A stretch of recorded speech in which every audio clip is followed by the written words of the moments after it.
All right, all right. I believe we are live. Cool, cool. Welcome everybody to the December Career Clinic. We are going to jump into a panel here in just a moment. So super excited to be able to introduce everyone that we have on our panel. We've got recruiters from top companies, we've got career coaches, and we've got workforce development professionals that will be joining us and weighing in on this upcoming hiring season and how you can prepare for that. So this actually is also happening during the Year Up Workforce Week. It's a part of the events that are happening today and throughout the week. So I can't wait to delve into this topic with everyone. And this, as you may know, as you can probably see by now, that this is, presented through Career Doctor, which is my company. And, it is geared toward empowering untapped talent to discover jobs that are worth pursuing. So without further ado, I'm going to bring everyone on, introduce them, and we will get started. By the way, my name is Manny Duenas, and I am the CEO of Career Doctor and founding employment placement manager at Year Up. Almost forgot to do that. So let's bring everyone on, and we will get this show on the road here. Hey, everyone. All right. So there's quite a few of us on today. And we are all going to get down to business here and start talking about this upcoming hiring season. Before we do that, though, I would love to introduce everyone here so that you know who is on this panel. We have Kate Smalkin from Climb Higher, who is Director of Talent and Employer Partnerships. Maggie Yancey from Salesforce, Senior Corporate Recruiter. Jess Smith from a career coach from Jess Smith Coaching. Leanna Stephenson, technical recruiter, Google. And we have Mert. And Mert, forgive me, I see the abbreviation there, and I don't want to butcher your last name. How do you pronounce your last name again? Let me take you off mute. Yeah, so Abbasi. Abbasi, there we go. So Mert Abbasi, Thank you. University recruiter, Duolingo. Megan O'Meara, recruiter LinkedIn, and Brian Doerr from Randstad Technologies. So welcome everybody. It is a pleasure and an honor to have you all here for the December Career Clinic. New year, new hiring season. All right. So if you are in the chat, we would love to hear where you are tuning in from. Please make a comment. Where are you tuning in from? What city? Or what place in your house are you tuning in from? I'm currently in my office right now, but would love to hear where you are all listening in from. Put that in the chat. Would love to hear it. All right. So looks like we got some people. Hey everyone, thanks for being here. Yes. Yeah, so leave a comment. We'll shout you out. Where are you tuning in from? And now we are going to get into these questions here that I have prepared for this panel. And the first things first here is, why is it called a hiring season? And this upcoming hiring season, should people be searching? Are there jobs out there? What do we think? And I'm actually, to make it easy, I will choose the first person and we'll go from there to comment on this. And I feel like, Maggie, you're about to... I was going to say, I'll kick us off. Yeah, there you go. Hi, everyone. My name is Maggie Yancey, and I'm a recruiter at Salesforce. I definitely think people should job search. I think, this has been a tough year, 2020, for everybody. What I see on the hiring side, specifically at Salesforce, our next fiscal year is going to be huge. And so I think that, and what I've heard from other companies as well in the tech space, is that we've adapted a little bit to kind of the world that we're in. And the fortunate thing about being in tech is that we are able to adapt. And I do see a lot of companies hiring. So absolutely job search. I would say expand your think about your network and just really kind of think about transferable skills to kind of expand what your job search is going to look like. But absolutely, companies are hiring, and I do feel really, really good about this upcoming season. Yeah, plus one, I'll chime into that. Plus one on the tech side, especially at Google, we haven't really stopped hiring. I think the only difference is how you're working and what that's looking like, how you're connecting, with your colleagues, how are you onboarding and learning and training in the beginning. But yeah, so I would say, continue to network, continue to look for the jobs, apply for the positions, and chat with folks. That's great. Yeah, I will add. Sorry. Go ahead. No, go, please. Yeah, I will add to that as well. I think it depends on the industry. We are very lucky to be in the tech industry, as Megan mentioned, and we are at Duolingo. We are hiring. Like, I joined Duolingo about 3 months ago. The size of the company almost doubled within the last year, and we will continue hiring. We have a lot of openings, both for new graduates and experienced folks from the industry. So it looks good for us, and like hopefully, and I would say even the second wave, it's coming with the COVID, and there's increasing cases everywhere. But I feel like we are, most of us are well accustomed. Like, even mentally, it's very difficult, but it's not like the first wave in March. We know what to do. We know how to navigate that. And I think that is making the hit a little bit softer, if that's the right word to use.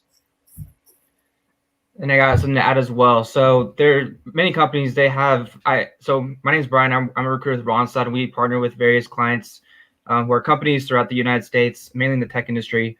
And really what you guys focus on is make sure you keep your LinkedIn updated, because there's so many recruiters and so many companies out there reaching out, and you'll never know when someone's going to reach out to you in an email and have that introductory call. They'll be like, we're looking for an entry-level person. We need someone with this experience. We love your education background. Recent graduate, so you're really qualified. So just if it doesn't seem like a career you want to pursue, still take the call. Any practice is good practice. And to be honest, there's not just one hiring season. It depends on the company's fiscal period, their budgeting, and all that kind of stuff. So it's important to really prepare yourself at all times and just take every call that you can, because practice makes perfect. So the more you get yourself in front of different types of recruiters and companies, that'll set you up for success. Yeah, and I think you bring up a good point, Brian, that there's not just one hiring season. Mm-hmm. When I actually heard that question, that you had that question, Manny, I was like, what even is a hiring season? So before I was a career coach, I worked at Salesforce. Maggie and I grew up in recruiting together, and I had no idea she's going to be on this call. But at Salesforce, we were in such high growth that we were hiring always. So there wasn't a season where we were hiring. It was just constant growth mode. And then I'll just add that if it's you want a particular job, right? And companies don't know when someone's going to leave that position, and they'll have to backfill it. And that could be your dream position. So that might happen in the hiring season. It might not happen in the hiring season. So I would always be on the lookout for what type of job you want and who has those types of openings. Yeah, plus one to Brian and what Jess just shared. I think the important thing to note is that we're constantly hiring, we're constantly recruiting. And I think really the shift of interviewing now is more so around having coffee chats or exploratory conversations. Similar to Brian's point when he mentioned about having an updated LinkedIn profile, it's okay to start to reach out to people in your network and better explore different roles.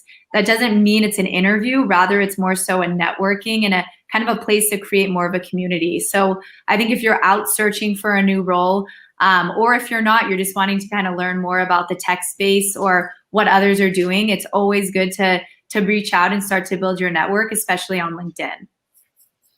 I appreciate all of the different perspectives on this particular question, and what I'm really curious about is what can people who are in the early stages of their careers expect from not just this hiring season, but whenever they need to job search. I know obviously there are these high points, and a lot of times it surrounds a quarter. Like Q4 is now wrapping up, Q1, that's what they call it, hiring season. What can job seekers expect from around these times, especially right now? We're in uncertain times, and the job market's a little strange right now. So from your lens, what do you think that these job seekers can expect? I'm going to take a crack at this one, Manny.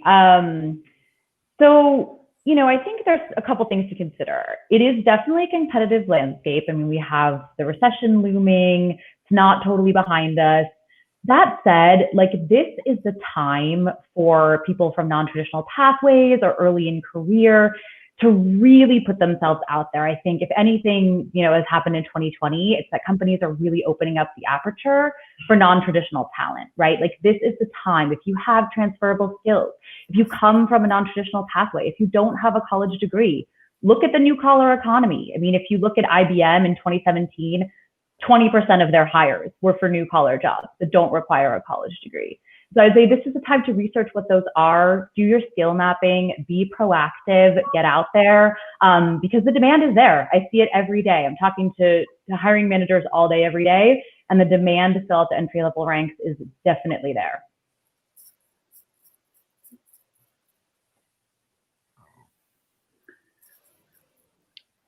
Yeah, I will add to that as well. So, Brian. There it is. You can go.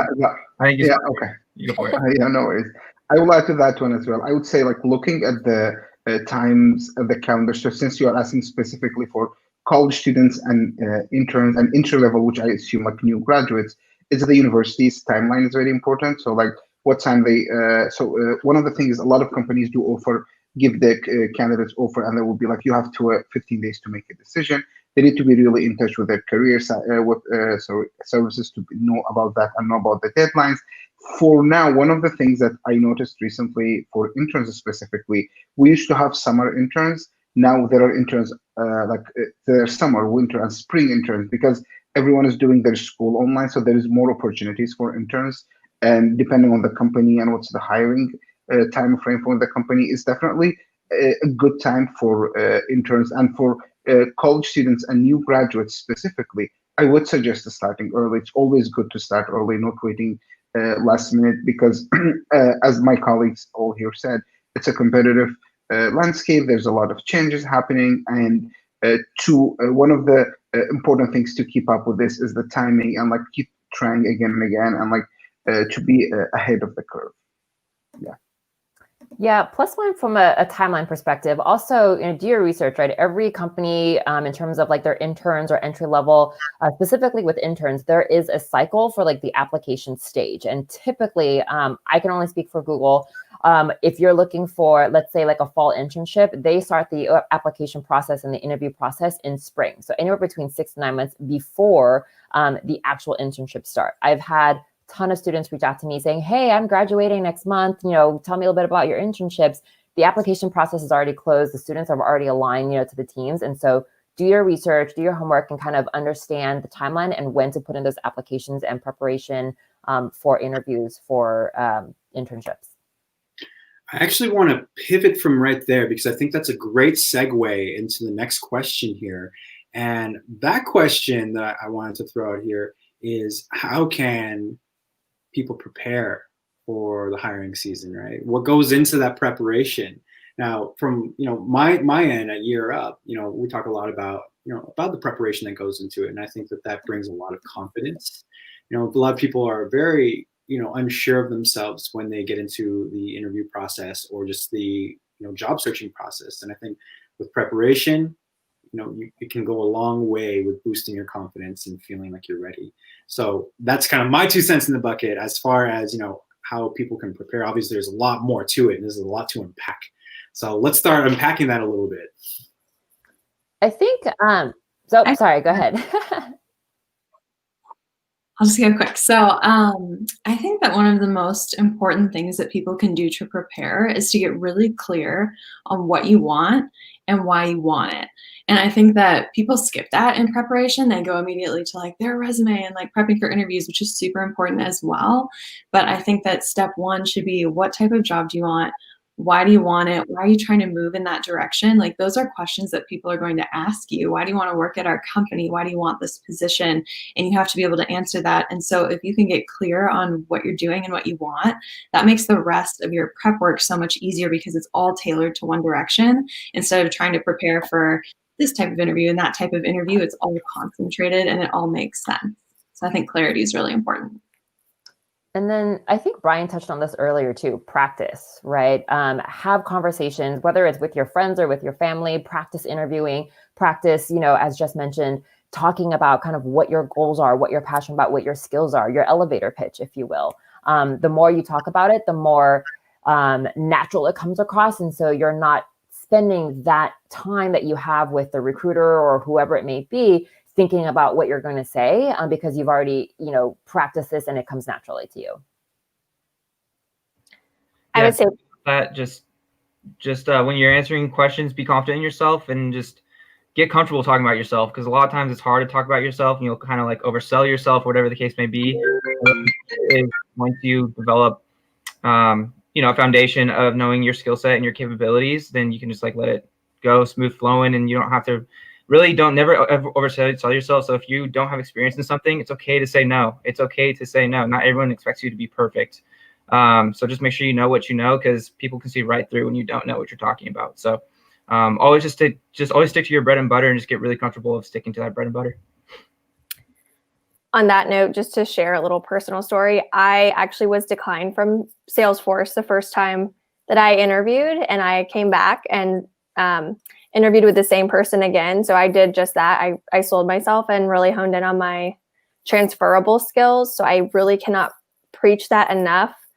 Write a list of what you are good at and be prepared to just that. Put together a sales pitch on why you are good for the job. And it may not be exactly what they're looking for on paper, but if you can sell and speak to your transferable skills, most of the times hiring teams really do value that. I think just the key things though, make sure that these are kind of the three basic things in my head. Make sure your resume is put together, have someone look over it, provide feedback, have a recruiter provide feedback. Your LinkedIn should be set up to be able to provide a little bit more color into your professional and your educational experience. And then also network. I mean, start telling anyone and everyone that you know that you're looking for a job, because you never know when something that you didn't expect could fall into place. That's great. And just like 2 points I want to pick up on there. If you're new to the tech world, like the employee population that I work with every day, like they're making really sharp career pivots, right? And so if you're coming from the gig economy, if you were working in the Amazon warehouse, if you were unpacking produce at Trader Joe's, like how do you talk about your skills and your experience and even just begin to tease them out to the point that what careers, would be a fit for you down the road, right? So like if you were a barista at Starbucks, you probably have incredible people skills and you probably have incredible organizational skills and the ability to deal with a fast-paced environment.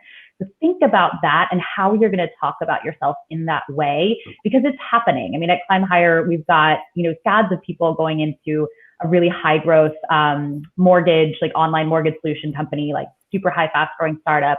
And our folks are coming from hospitality backgrounds. They're coming from retail, places where like you wouldn't necessarily go to source your tech talent. So start to think about yourself in that way. And it will really help you kind of get clear on what path you can take. I think just one quick add-on as well is be really intentional about the roles that you're applying to. And I think this goes back to Jess's point earlier around telling your story. Recruiters on the back end can see all the roles that you apply to. So if you're applying to a sales role and then a marketing role, and then pretty much you have 25 roles that you're interested in, like love the enthusiasm and eagerness, but you really need to be intentional. And I think that would be kind of the biggest prepping point for a hiring season. And with that, it's okay to say, you know what, I don't know what I want to do in my next career move, but that's when you really need to take the initiative to reach out to folks in your network and start to get a better understanding of, hey, what does a sales role look like at Salesforce? Or what does a tech world or a tech role look at Google? Better understanding these specific roles is really going to help you then be intentional and then also start to tell your story. Megan, I'm glad that you brought that up, with reaching out to people and being intentional about that. And I'm curious, I'm sure a lot of the viewers are curious as well, what's the best way to reach out to recruiters or the people that, maybe work at the company you want, and this is for everybody, what is the best way? Is there a right way? Is there a wrong way to do that? Because I feel like there is definitely a wrong way. I mean, I think I was going to say from like a LinkedIn perspective, I'm sure a lot of us on this call receive a lot of messages on LinkedIn, and it can be overwhelming, right? You're like, who do I respond to? Ideally, I'd love to respond to every single person that reaches out to me, but I just do not have enough time in the day. So I actually would make a recommendation to try and find individuals on the team they're going to be hiring for. Then you're starting to bridge more of a mutual connection between the recruiter and that team. I think that's going to add more value, and then you'll really get a better understanding of the role, what the team is looking for, and so forth. If the conversation goes really well, they'll probably pass your information along to the recruiter. If there's going to be other areas of opportunity, though, they might be able to provide more specific feedback as far as what you can work on to get to that next level and then eventually apply to that role in the near future. I would also say be specific. Take your time, do the research, go on their website, find a specific role that makes sense for you. And when you're reaching out, tell us a little bit about yourself, the position that you're interested in, and why. One thing you should absolutely avoid is just sending a resume and saying, hey, I'm looking for a job. Because what that tells me is that you're expecting me to do your job for you and to help find you a position when that really is your responsibility. And, the more research you do, the more you know about the role, about the company. To me, when I say that, I'm like, hey, this person is serious. They're taking the time. They're committed. I'm more willing to have a 5, 10, 15-minute conversation with this person, even if I'm not the right person, but I can at least get to know you and maybe direct you and share some additional resources for you. Yeah. Plus one to that, like definitely do not send, like, I like how you folks mentioned before, recruiters can see through. So like we talk to average of like 30, 40, 50 candidates a week. The moment you start talking, I can guess what's coming the sentence after that. Because like there is like so many people from similar backgrounds talking. There are things definitely don't do is like writing one generic message and just attaching the resume and basically adding every single recruiter in that company. We talk to each other, and like especially if you are targeting one specific company. So it all comes down to doing good research and preparing for that and knowing your like network. And like I'm looking for a job, especially in these like unprecedented times. I'm looking for a job. This is my resume, as Leanne mentioned. This is definitely not something that you should do. And instead of it, the message could be, I'm interested in your company. I noticed that you've grown, like for example, for Duolingo, you've grown significantly in the last year. And I know online education is a company that is like is an area that is growing across the world because of the change that is happening. I'm interested in learning about more about Duolingo. Would you like to talk to me or refer me to someone that I can talk to? This is a type of LinkedIn message that I will definitely respond to versus like, I'm a CS student at this university. This is my resume. Look, I'm looking for a software engineer role. Definitely seeing a pattern here, of research that needs to go into, your job search. It's all kind of like under the umbrella of preparation, right? That research is such a key factor and element of your job search, and it always happens in the beginning, right? So that who you're talking to, and you can come off and be perceived as a professional, and you know what you want. And I think that along with the research and preparation, there are a number of other elements that go into that. But I definitely, the research is so key, especially, for that wonderful interview question that goes out there from time to time, why do you want to work for our company? Or, what do you know about our company? It's reflected in a lot of different areas, right? Cover letter, a lot of times, is tailored to the company that you're applying to, resume a lot of the time.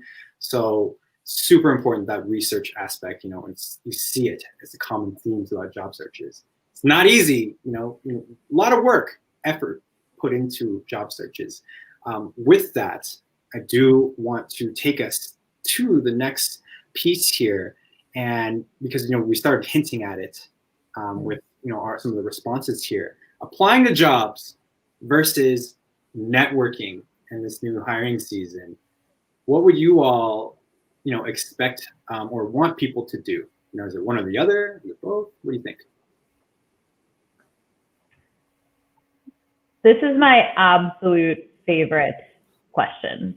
And I will preface it by saying, at Climb Hire, our entire company is built on data that LinkedIn released when they put the referral button on their job application. And what we found out, unsurprisingly, is that 9 times out of 10, you are more likely to get a job through a warm connection.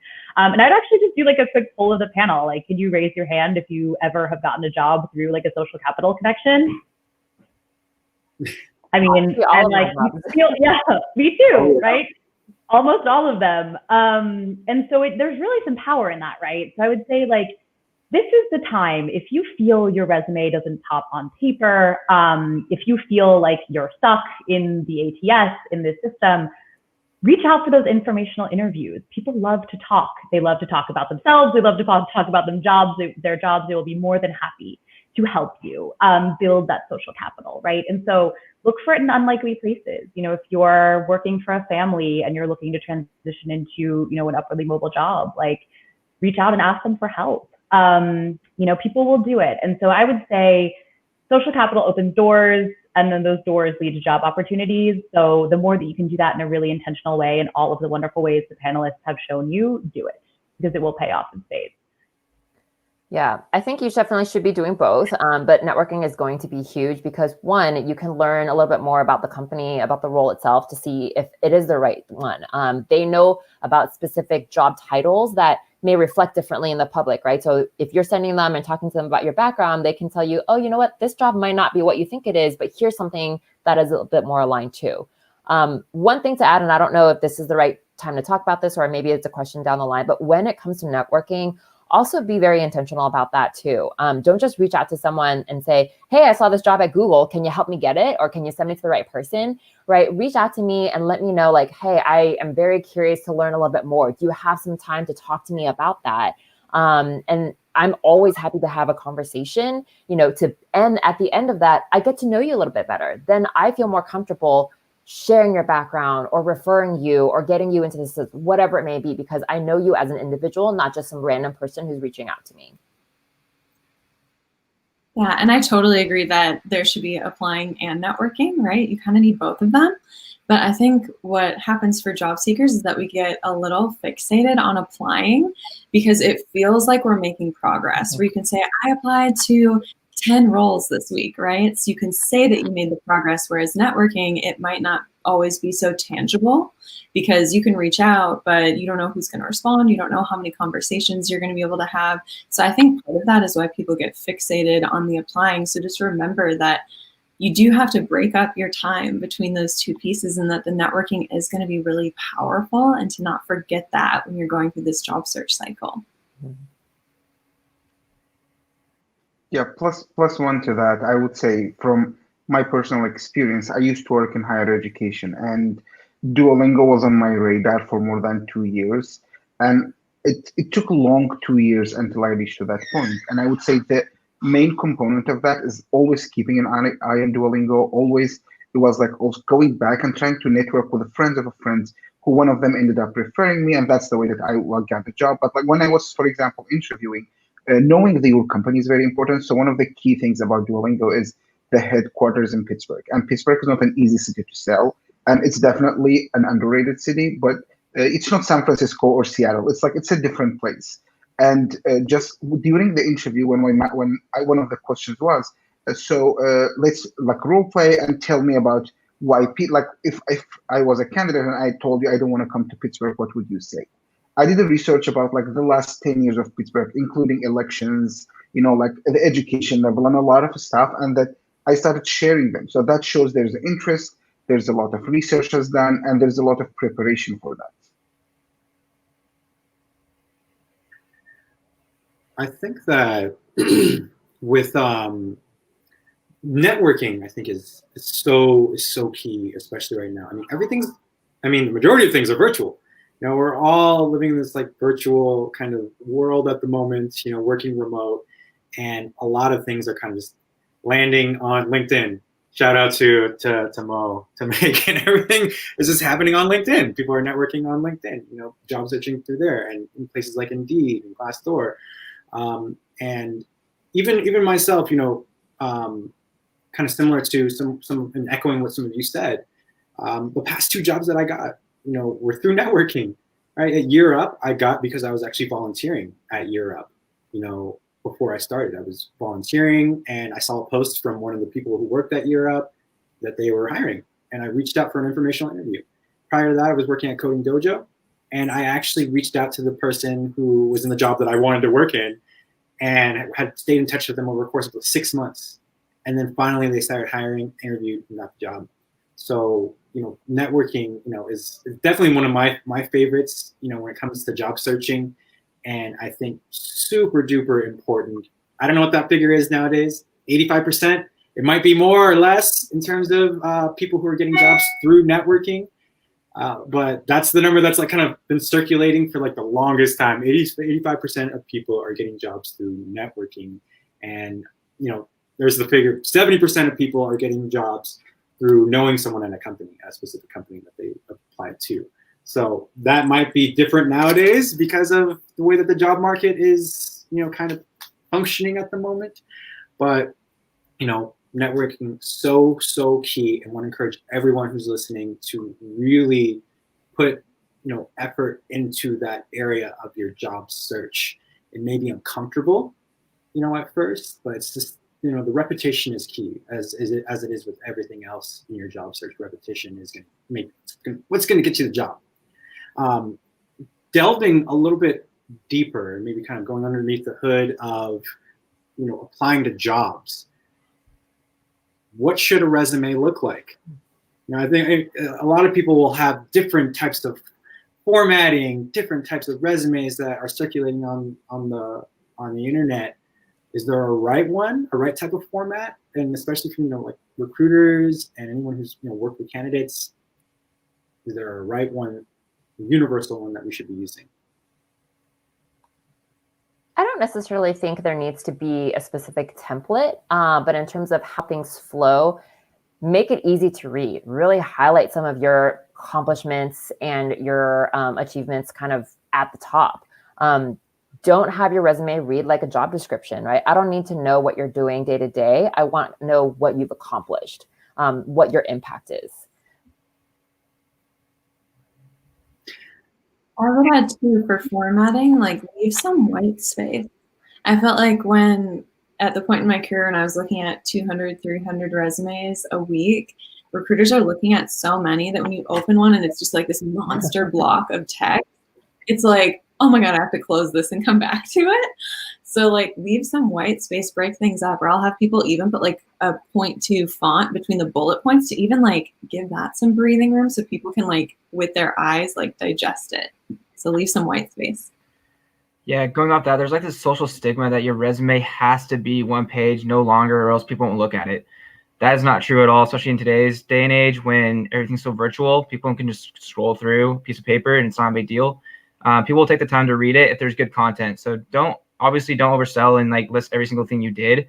But if you have a lot of key achievements that you have on your resume that you want to share that you think should be in there to separate yourself from the rest, then let it go over a little bit over a page. It's not a big deal. And if you're working with a recruiter like myself, you know, I will of course advise you on, like, you could probably cut this out. You don't really need this. Like, people will advise you on like how you should like tailor up your resume a little bit, but make sure you have everything that you think is worth noting, just so you don't sell yourself short. I also think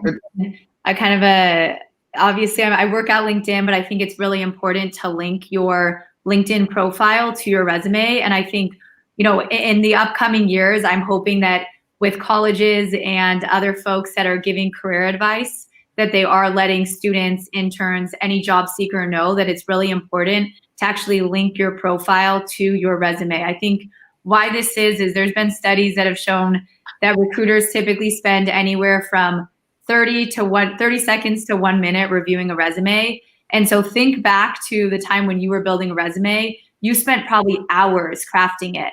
And so in my opinion, I think trying to keep it synced to one page could actually be beneficial, and then really linking it to the LinkedIn profile to tell your full story. Because again, your LinkedIn profile is a digital portfolio. It's not a resume. It's going to really tell more about your personal and professional career. And I think as we're moving into job seeking in the hiring season, it's really important to show that authenticity as well and really show that personal and professional side. Yeah, totally.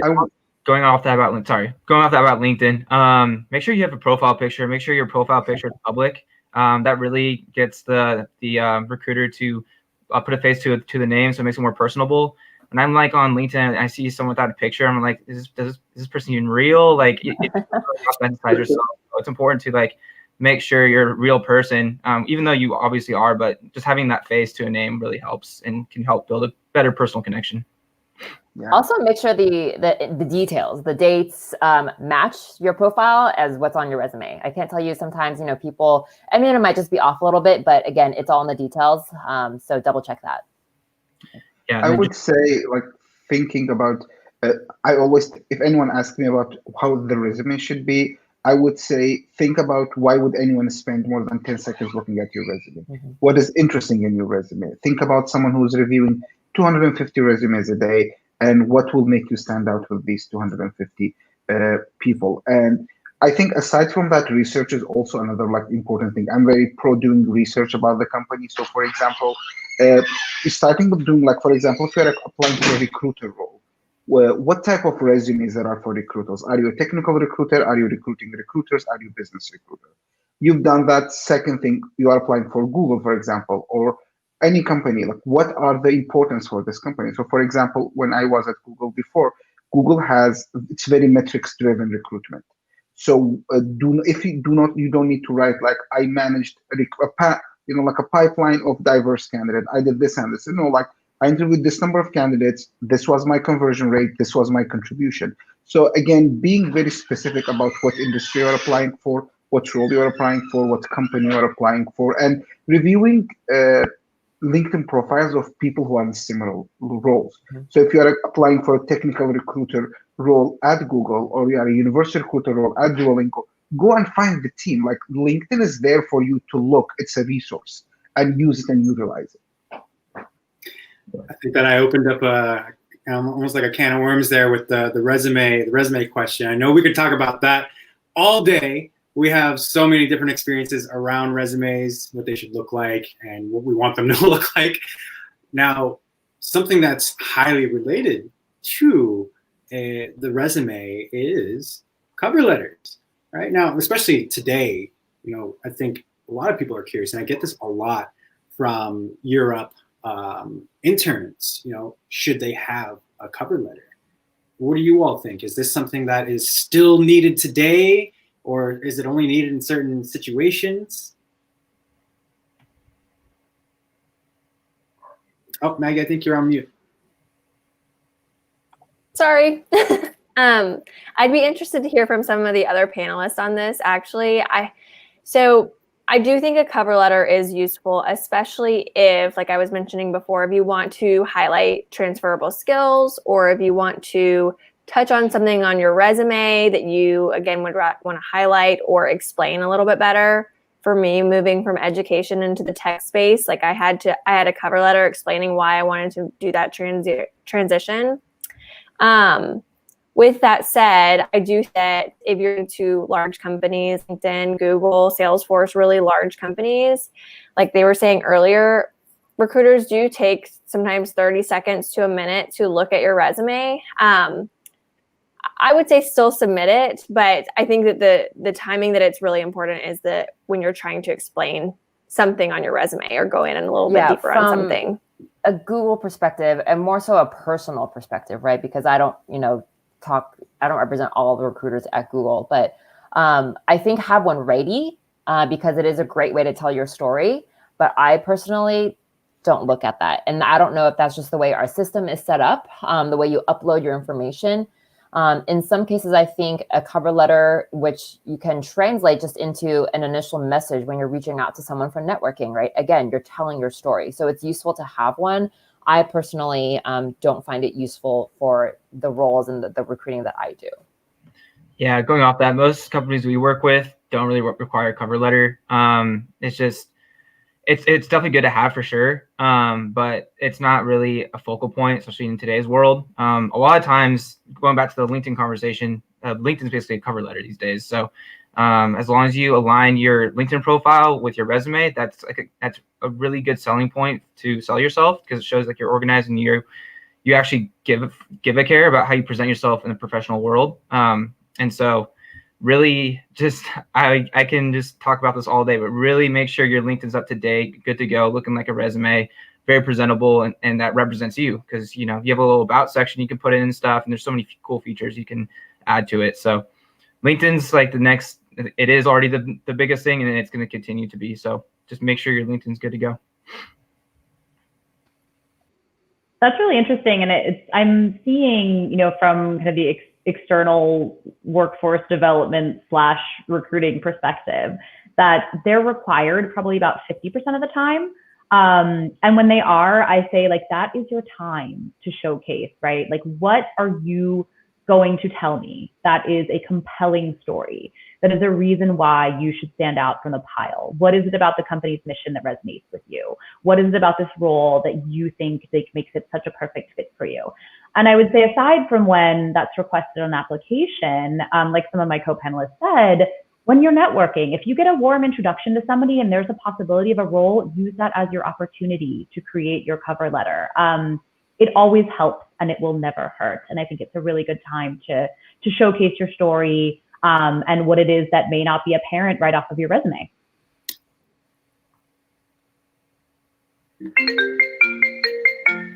Is that me? Hope not. So as we approach the end of our discussion here, I think one of the remaining questions that I want to put there is, do you have any recommendations for job seekers to practice mindfulness during job searching? Because stressful times. What are some things that maybe you've done or that you would recommend? So I'm really passionate about this. I think that job searching, like you said, is really stressful. It's a really big process. It's really complex. There's tons of rejection. I would say you're being rejected even more than you are on a typical basis, right? It's very painful. And so I think it's really important for job seekers to do anything that they can to love themselves, be kind to themselves during that time, whether that looks like, for me, I do morning routines. So I do gratitude journaling in the morning.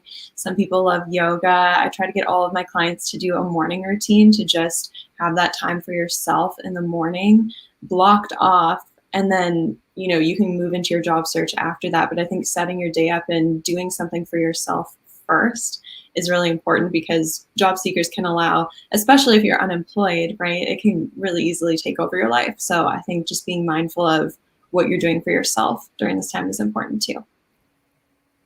Yeah, it's really easy, when you're in that kind of applying mode and you're getting like the automated rejections and things like that.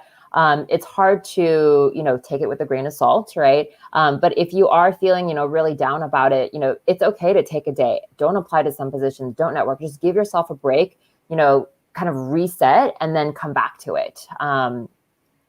And then, or even just change up what you're doing. Maybe you have a week where you're just applying to a ton of positions.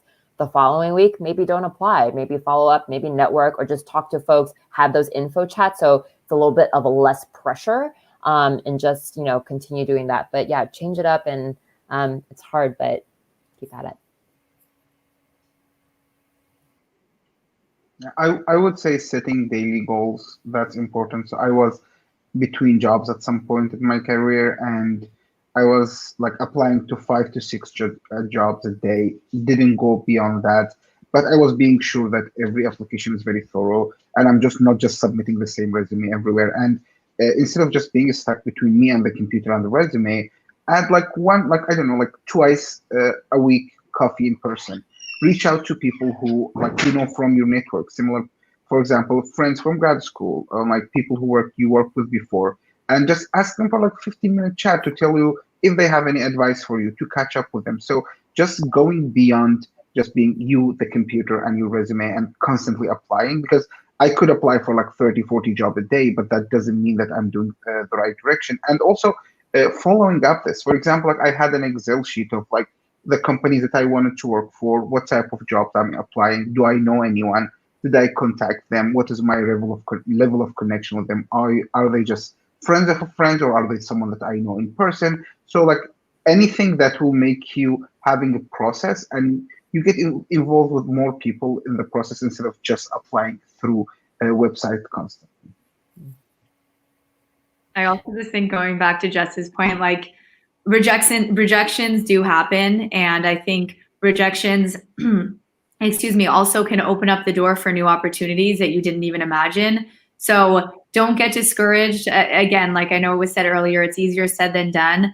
I really try though and have candidates, job seekers in process who are looking for a new role, like try and remove the interview idea and the pressure from interviews, and just really start to say, I'm having a conversation with this recruiter and it's an exploratory call and I'm just learning, I'm taking the time to learn more. I think if you can really switch your mindset to say, this is not an interview, this is more of a chat, it helps you be more of your own self. And I try to let candidates on a call sometimes, if I know that they're nervous, share that up front with them. Like, hey, this is just a conversation for me to learn more about you and what you're interested in. That's really going to help you, I think, kind of alleviate all that extra pressure that you might have. Absolutely. You know, how you start your day, I think, you know, tells a lot about how the rest of your day is going to go. All right, so super, I love what you said earlier, Jess, you know, just being intentional about how that gets started, so you can have a good rest of your day. It's kind of like, you know, not starting off in a deficit, you know, so that you're not working, you know, uphill to have a good day, and especially when it comes to your job search. Quick sidebar note that the chat is now enabled, figured it out, multitasking here behind the scenes. So if anyone, you know, who is viewing right now has questions for the panel, go ahead and put them in the chat there. And we will actually, in a few minutes here, start answering your questions. And we will do our best to get to each one of those. Okay, back to the main part here. And the final question that I wanted to put out there is, what are your top 3 biggest tips that you would like to offer the world out there when it comes to this upcoming job search, or anyone who's, you know, starting their job search, in the middle of their job search? 3 biggest tips. I would say, I think we all touched on this throughout the panel, but first thing is hone in on your skills, right? You've got skills, you've built skills through your experience, hone in on those.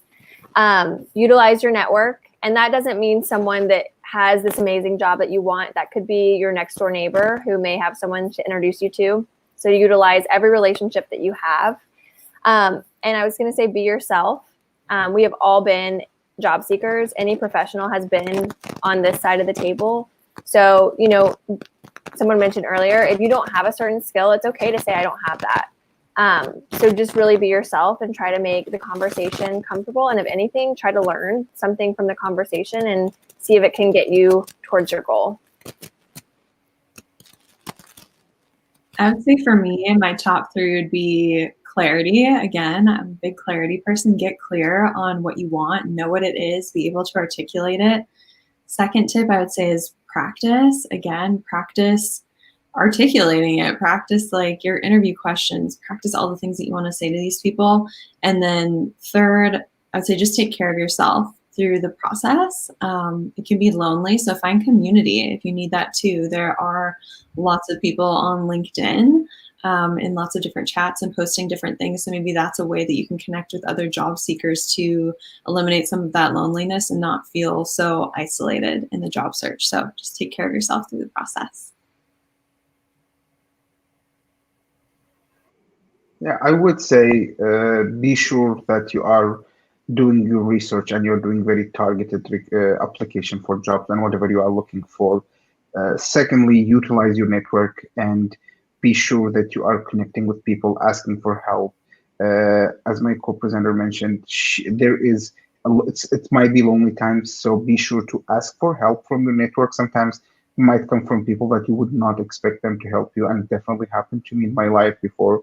And finally, be sure you are available online. Like, have a decent LinkedIn profile, have a good LinkedIn picture. When I was at Europe, one of the things that I did to some of our interns was like I will make them stand in front of a wall. Our phones takes great portrait pictures. Just take a portrait picture and upload it to your LinkedIn. That is like just again being available online and having when someone looks at your LinkedIn, tell them what you are doing. So, for example, add one sentence about your job. Like if you are an IT technician at Facebook, say it's like some of our interns, like supported X number of employees on their daily tech needs. Like one sentence that will lead the recruiter to know what's going in there, and then they can dive deeper and understand what were the details that you did in that specific position.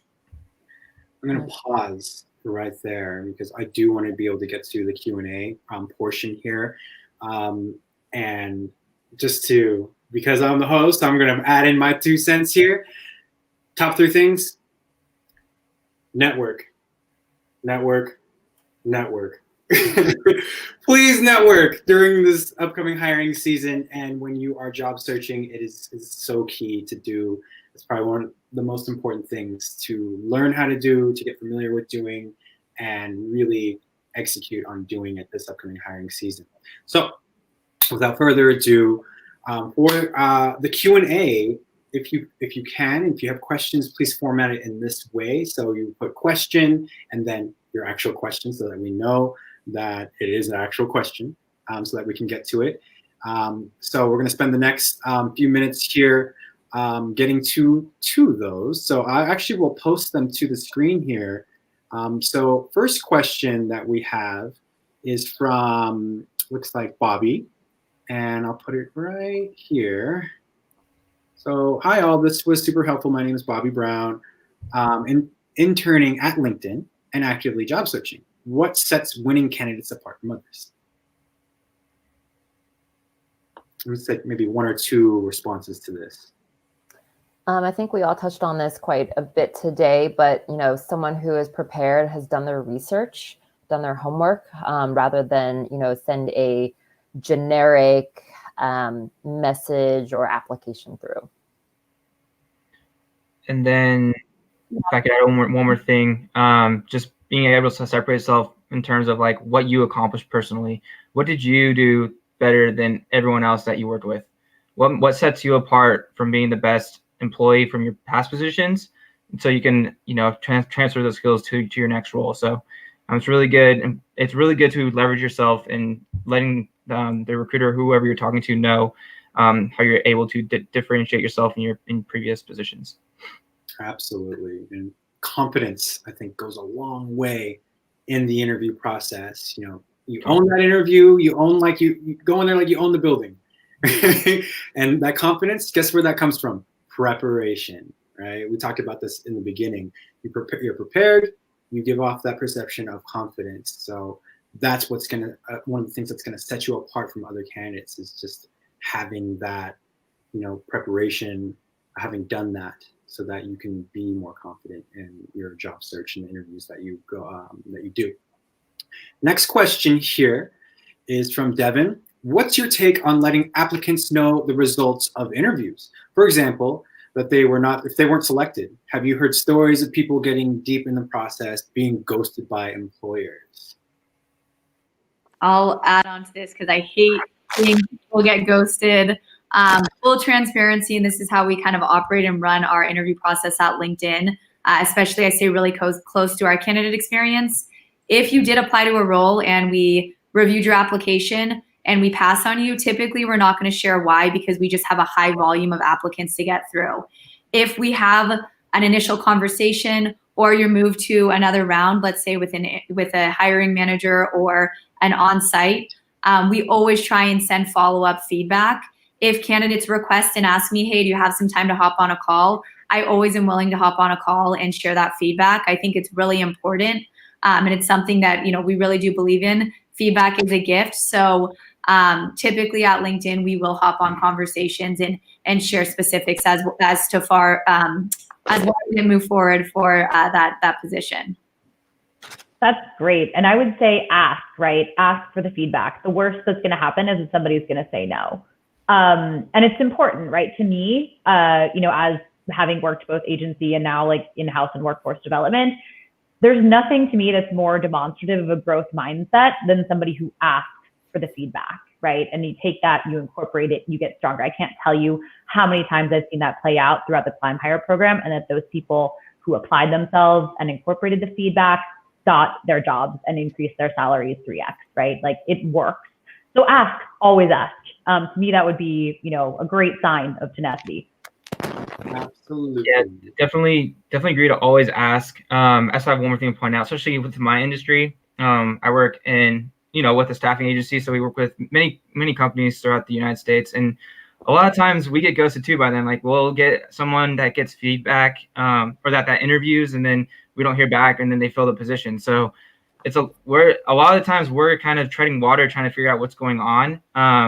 And I know it gives a bad light to us a little bit, but we generally do our best. So what I can honestly just say is just reach out to the recruiter if you don't hear back after a week or two, and then just see like what happened. And they'll let you know. I've let my candidates know every single time like why it didn't work out, and I'll tell them like that they filled the position, but I'll keep you in mind for other roles in the future. I really enjoyed your conversation. Like let's keep a connection. Don't blame this on me. It's out of my control. And a lot of the times I can't reach out to everybody that's gotten rejected, because there's a lot of people that I'm working with 24/7. So it's important to follow up. So then you're on the top of my mind to get back to you.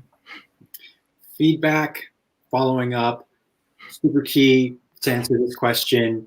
And when to get that feedback. And actually, I did a live video 2 weeks ago with a Google recruiter, Megan. You can check it out on my YouTube channel about how to get feedback in interviews. And that's the best time to get it, is during your actual interview. Get that feedback. That's why you have any questions for me, you get that question in interviews, right? That's a great opportunity to get that feedback, to know like how you did. Obviously, you can follow up afterward as well and get that feedback. But get it primarily before the interview ends, so you can prevent potentially being ghosted.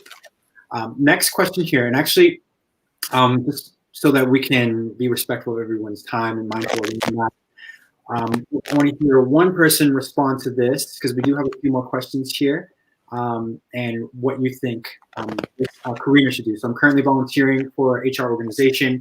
I joined to build my network and hopefully have it lead to possible jobs. How and when is it okay for assistance?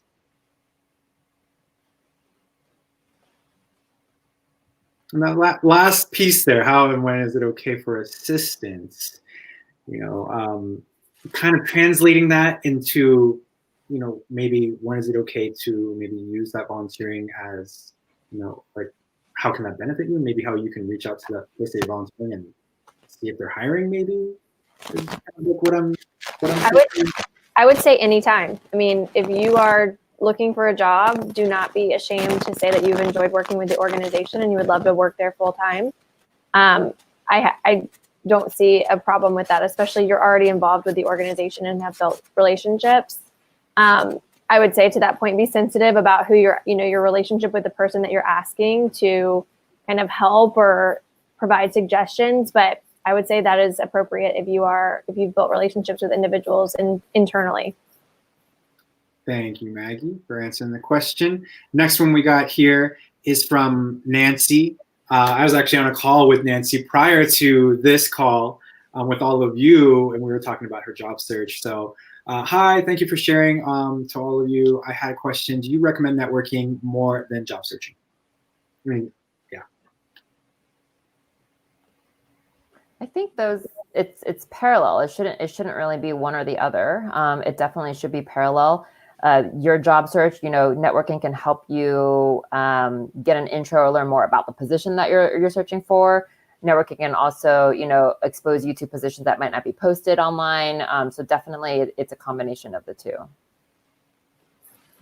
Gotcha. Thank you for your response, Leanna. I just want to say farewell to Megan. I know you gotta run. And so I want to thank you for coming on to the panel here and taking the time to chat with all of us. We'll chat soon. All right. Thanks all. Bye. Thanks, Maggie. I have to run for a meeting as well, Manny. So nice to meet you all, folks. Likewise. I look forward to Thank you. staying in touch. Nice to meet you all, everyone. All right. So if anyone is able to stick around, there's a few more questions that I want to put out there. So here's is this next one. Yeah. So also networking platforms aside from LinkedIn, what do you suggest to use? I think there are other platforms, right? Especially, depending on kind of your specific role, like there might be like creative platforms, or if you're, in tech, like GitHub. I would say be cautious of what platforms you do use, right? Make sure that if it is a platform outside of LinkedIn, if it's like social media or whatever, that your profile is how you want to be represented. Absolutely. Last question here. If your skill set don't meet some of the basic qualifications of a role, but does most, should you still apply for that job? Also, is there still a chance for you to get hired there? Charlie, I think that's a great time for you to have a cover letter. If you absolutely can apply, but hone in on something that you think may kind of illustrate your experience and illustrate why you want the job or why you're interested in the company. But I wouldn't say don't apply. There's always worth applying and sharing your interest. But to the point we made earlier, really be intentional about the jobs that you're applying to, because recruiters, like we said, can see multiple positions. So, I wouldn't say do that for 50 jobs at LinkedIn or Salesforce or Google. But you are more than welcome to apply. And I would say just submit a cover letter kind of explaining your background a little bit. Thank you for helping out Charlie with that, Maggie. So that is our final question for the Q&A piece here. So if this was helpful, please share it on LinkedIn, share it on your social media, what you got out of this, what you learned. We would love to see you, spread the word in terms of, being able to have this more accessible to people, these types of discussions. And also, hashtag the people that are still left in the room in the chat just to say thank you. Hashtag hey, Leanna, Megan, Maggie, Jess, Brian, Mert, just to say thank you. So without further ado, appreciate everyone on the panel. I'm going to end this broadcast. So thank you for joining us. And I hope that was helpful for the upcoming hiring season. Subscribe to Career Doctor. Find us on IG as well. Career__Doctor. Career Doctor was taken. So thank you, everyone. And good luck with the upcoming hiring season. Thanks for having us.